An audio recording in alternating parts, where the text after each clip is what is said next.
Lantas aturan-aturan seperti apa yang tergolong sebagai pelanggaran di hari tenang dan sejauh mana temuan Bawaslu Provinsi DKI Jakarta soal pelanggaran selama proses pilkada? Kita akan berbincang dengan anggota Bawaslu DKI Jakarta, Muhammad Jufri. Selamat petang, Pak Jufri. Selamat petang, Mbak Priska. Kalau untuk masa tenang ini, sudah ada pelanggaran kah di hari pertama masa tenang? Untuk hari pertama, sampai hari ini belum ada informasi atau laporan dari pengawas kami adanya pelanggaran yang signifikan di lapangan karena masih dalam proses pembersihan atau penertiban alat peraga kampanye. Tapi temuan terakhir ada pelanggaran apa selama kampanye?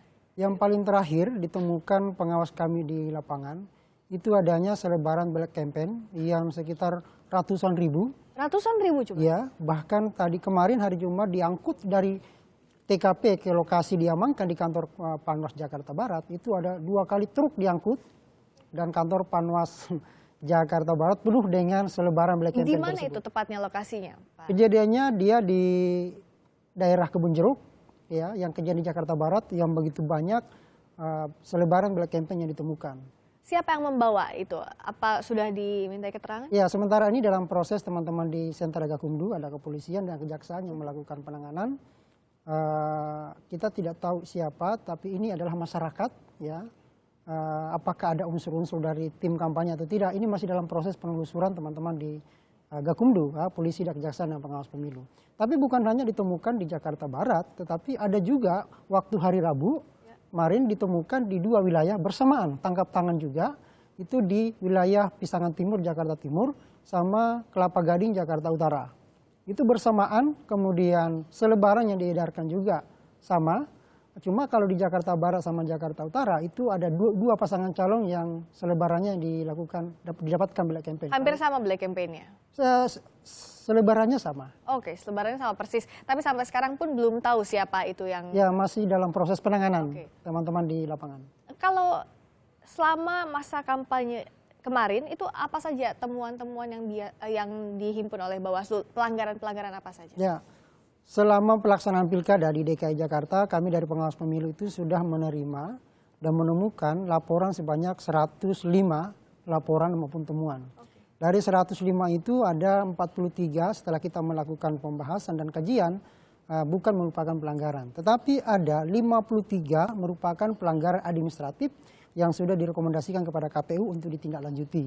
Nah, kemudian ada 2 yang pelanggaran pidana. Apa itu? Pelanggaran pidana itu yang terjadi pada masa kampanye, yaitu penghalangan kegiatan kampanye. Dan itu sudah divonis oleh Pengadilan Jakarta Barat, kena 2 bulan penjara dan 4 bulan pencobaan. Nah, ini kan masa tenang sampai nanti 14 Februari dan juga saat hari H pencoblosan. Apa saja nih ya rambu-rambunya, apa yang boleh dan tidak boleh dilakukan selama masa tenang ini?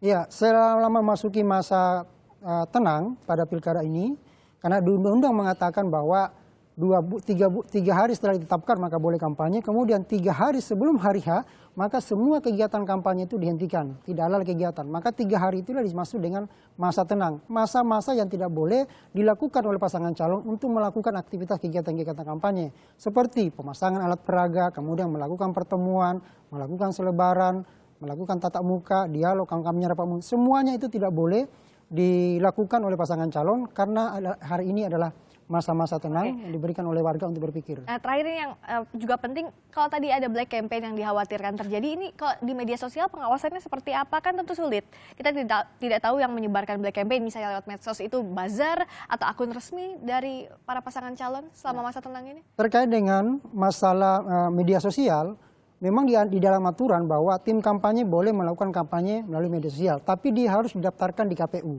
Dan tadi malam pukul 00, maka akun media sosial tim kampanye itu sudah ditutup, tidak boleh lagi dinonaktifkan, tidak boleh lagi dilakukan kegiatan kampanye. Nah, jika ada masyarakat yang melakukan kegiatan-kegiatan kampanye melalui media sosial, itu pun tidak boleh dan dilarang. Kalau ada seperti itu, maka itu bisa ditutup juga. Dan yang paling parah, kalau dia melakukan black campaign dengan melalui media sosial, maka itu bisa berdampak kepada tindak pidana. Tadi dimasukkan itu adalah 1 juta dan dendanya sekitar 1 juta rupiah. Oke, jadi sama-sama jaga masa tenang ini sampai nanti pemilihan agar pilkada berjalan secara aman dan damai tentunya. Terima kasih banyak Pak Muhammad Jufri, anggota Bawaslu DKI Jakarta sudah berbincang di Kompas.